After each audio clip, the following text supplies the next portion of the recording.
often there's this invitation to sense that we've got these stories and we're clinging to a story of wrongness and badness, but then there's the question, don't we need a story of something's wrong to protect against a violent world?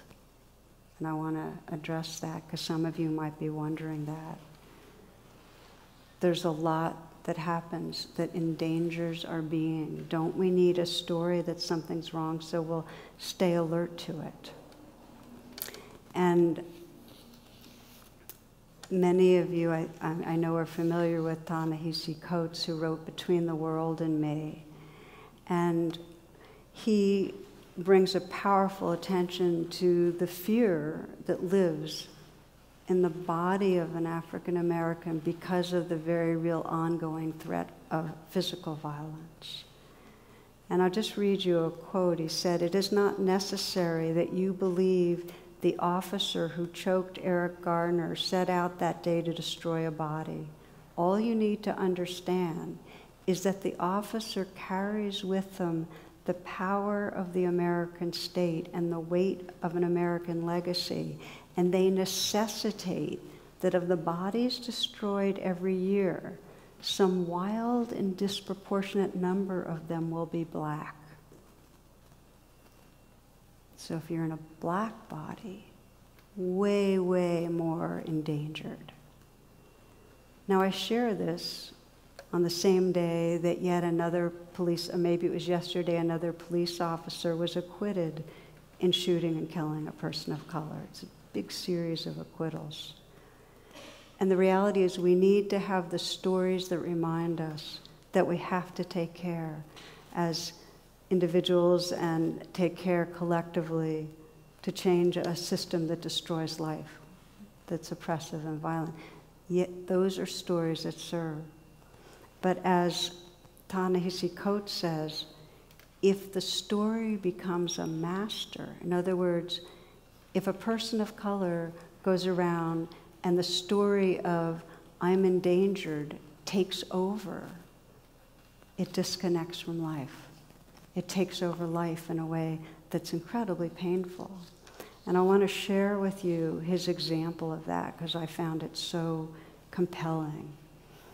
He writes in the book about an experience in Paris he had.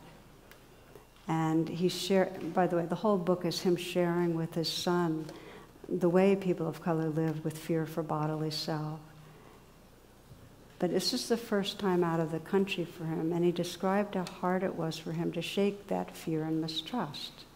He says a few weeks into the trip, he made a friend who wanted to improve English, and he wanted to improve French.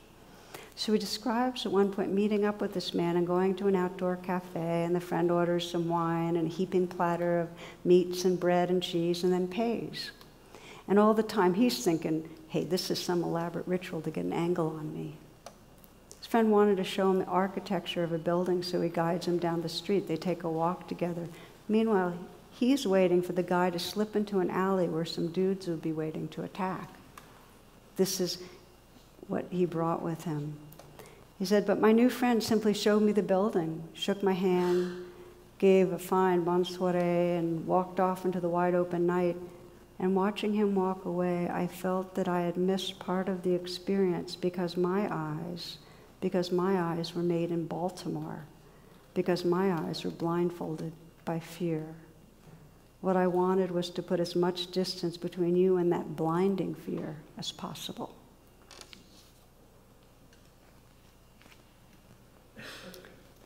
So I share this story on purpose because, yes, stories that let us know of very real danger, absolutely we need to have them. When they take over, they separate us from our hearts and our awareness and each other. So we're exploring this process of how do we identify the stories that are not serving our hearts and awareness.